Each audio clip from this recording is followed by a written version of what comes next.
क्या आपने कभी सोचा है सृष्टि बनने से पहले क्या था? ना आकाश, ना धरती, ना कोई देवता। तो शुरुआत कहाँ से हुई? आज मैं इस चैनल में शिव पुराण का अध्याय 2 पढ़ने जा रही हूँ। जाना कि शिव पुराण का महात्मा क्या है। इस अध्याय में हम ये जानेंगे कि सृष्टि की शुरुआत कैसे हुई और भगवान शिव का रूप निराकार से आकार कैसे बना।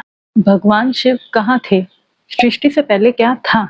शिव पुराण के अनुसार सृष्टि के आरंभ से पहले चारों ओर शून्य था। ना कोई आकाश था, ना धरती थी, ना वायु थी, ना जल था, ना पृथ्वी थी। उस समय केवल एक ही परम सत्य विद्यमान थे, वो है पर ब्रह्म भगवान शिव। वो निराकार थे, अर्थात जिसका कोई शरीर, कोई आकार, कोई सीमा नहीं थी। वो केवल अनंत प्रकाश और चेतना के स्वरूप थे। जब सृष्टि के रचने का समय आया तब भगवान शिव की दिव्य इच्छा से सृष्टि के कार्यों का क्रम प्रारंभ हुआ। भगवान शिव की दिव्य शक्ति से सृष्टि का विस्तार होने लगा।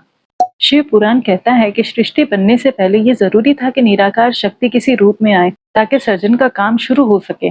इसीलिए शिव यानी चेतना जो सब कुछ जानता है और शक्ति यानी ऊर्जा जो काम बनाती है। इसी शिव और शक्ति के मिलन से आगे 3 बड़ी शक्तियां प्रकट हुई। सृष्टि के संचालन का कारण बने ब्रह्मा और विष्णु। भगवान शिव की इच्छा से पहले भगवान ब्रह्मा प्रकट हुए जिन्हें सृष्टि की रचना का दायित्व मिला। फिर भगवान विष्णु प्रकट हुए जिन्हें सृष्टि के पालन का कार्य सौंपा गया। और अंत में खुद शिव जी जो सृष्टि को समेटने यानी संहार करने का काम करते थे।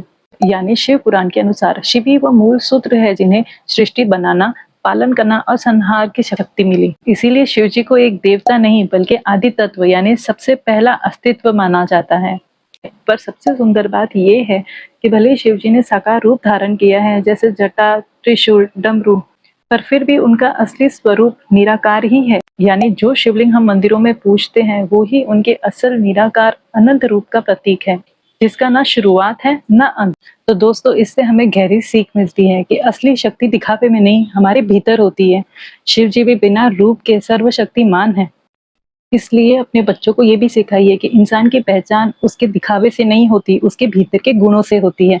तो अगर आपको मेरी कथा पसंद आई हो तो मुझे सब्सक्राइब करें, जिससे आप मेरी अगली कथा भी सुन सके। धन्यवाद।